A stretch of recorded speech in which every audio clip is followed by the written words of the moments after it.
Bonjour, certains m'ont demandé une petite vidéo sur la multiplication à virgule pour se souvenir comment on fait. C'est principalement pour les CM2, s'il y a certains CM1 qui veulent le faire, ça ne me dérange pas.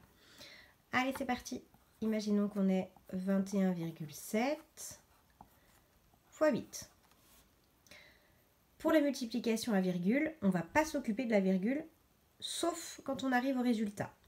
Donc, on va placer nos chiffres les uns sous les autres, sans se préoccuper d'où est-ce qu'on les place. C'est pas comme pour l'addition et la soustraction où on faisait bien attention d'aligner les unités. Ici, on la met comme ceci. Et c'est parti, on y va. 8 fois 7, 56. 8 fois 1, 8. Et 5, 13.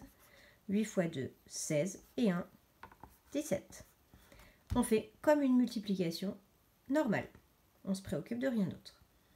Et c'est à la fin, quand on a terminé, qu'on se préoccupe de la virgule dans le résultat. Ici, il y a un chiffre après la virgule dans 21,7 et dans 8, il n'y en a pas. Donc ça veut dire que dans mon résultat, je vais avoir un seul chiffre après la virgule.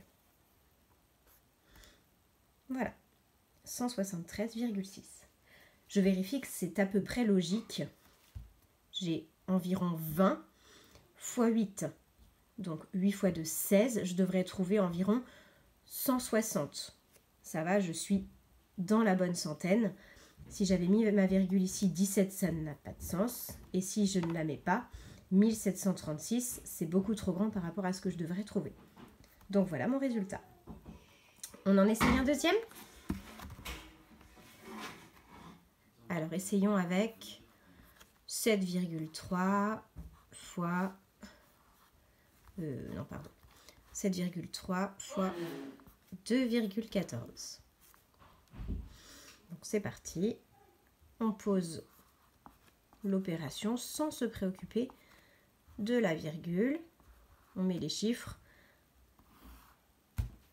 On aligne les chiffres de cette manière-là, en commençant par la gauche.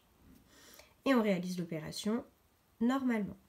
Donc 3 fois 4, 12. 3 fois 1, 3 et 1, 4. 3 fois 2, 6. On continue avec la deuxième ligne. 7 fois 4, 28. 7 fois 1, 7 et 2, 9. 7 fois 2, 14. Hop. On réalise l'addition.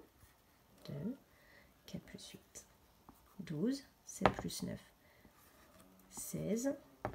5 et 1. Je vais vous laisser un petit temps pour essayer de voir où est-ce que vous metteriez la virgule dans ce résultat-là. Alors on y va ensemble.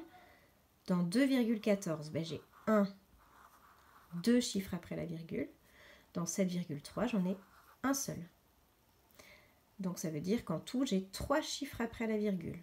Donc dans mon résultat, j'aurai 1, 2, 3 chiffres après la virgule. Le résultat est 15,622. Je vérifie que c'est logique.